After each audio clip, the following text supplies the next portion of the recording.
Welcome back to part 2 of the travel layout.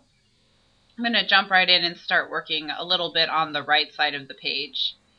And I'm just going to take this 12 by 12 striped paper and glue it to another one of those page protector scrap cardstock sheets because the paper was too thin to use as a background for a layout.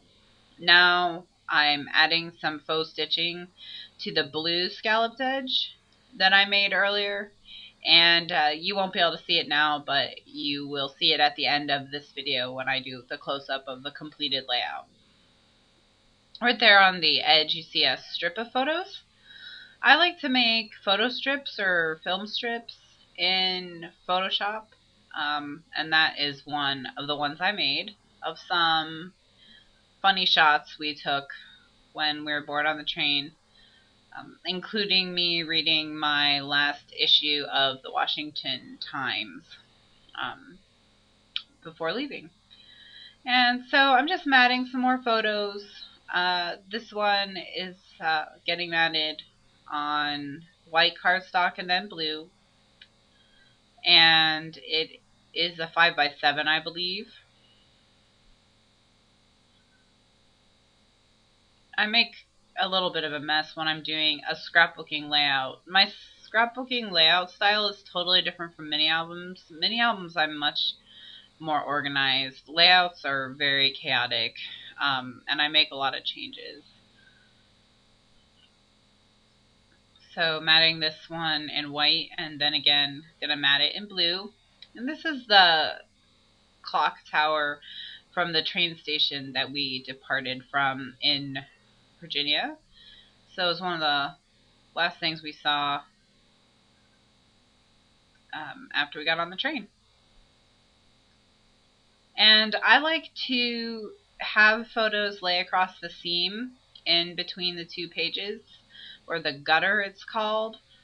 That is a look I enjoy. So what I do is I glue it down and then I cut it and glue it to the other side of the page. And now I'm going to trim down this piece of pink, and I'm going to put a scalloped edge on it. And I'm going to put that beneath the film strip that's matted on the blue.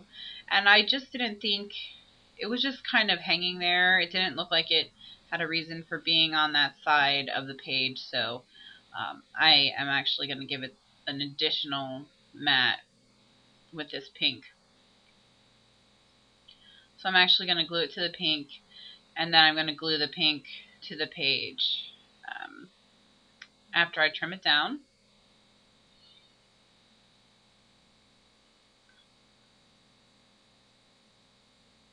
Using my 3M ATG 700, which, by the way, is not black. I actually spray painted mine black. The adhesive transfer gun that I use is yellow.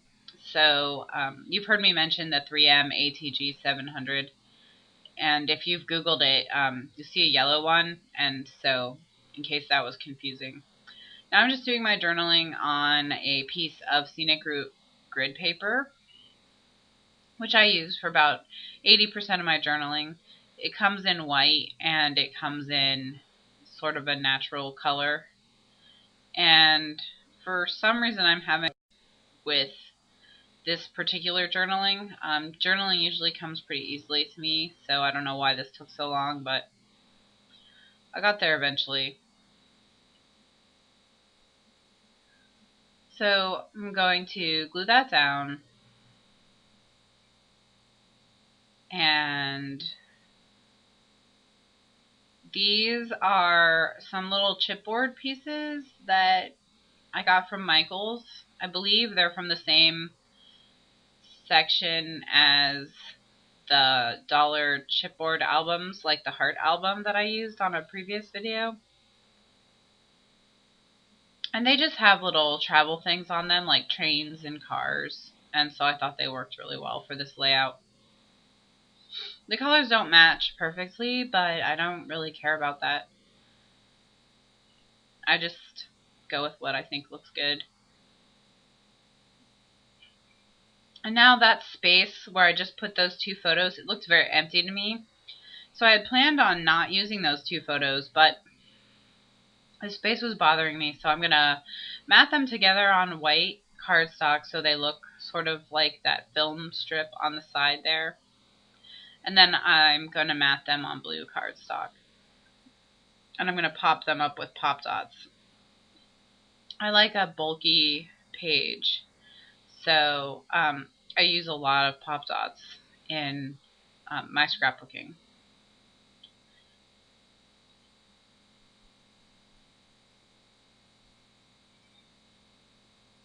So I'm just going to put the pop dots I have from ThermoWeb, and there it goes. And it's starting to really look good. I'm getting pretty happy with how it's turning out. And I actually at this point thought that I was finished, but then I end up changing my mind and putting some brads on it. So I'm just using a paper piercer to poke holes for the brads. And I liked how they looked there, and so I added 3 over here as well. And after I put them down, I didn't like how those looked over there, just the 3, so I ended up making an entire row of brads. And I actually really like these brads from American Crafts. They're Elements. They're a nice big size. I like larger brads, so these work really well for me. So I finished putting the brads in, and then I pretty much thought I was finished. And so here is the completed layout. You'll notice I added a title with American Crafts stickers over there on the side, Leaving Virginia. But here you can get a good close-up of all the stitching, and you see how it adds a ton of detail and really makes all those different layers pop. I just loved how that turned out. And then I have the brads, and you can see where the photo is dimensional. And those are the little traveling chipboard pieces. And again, you know, there's some dimension on the page with the chipboard and with the pop dotted photo. And there's the film strip and the journaling. And again, just taking another look at the whole layout. So that's the layout. I hope you enjoyed it. Thank you for watching, and stay tuned.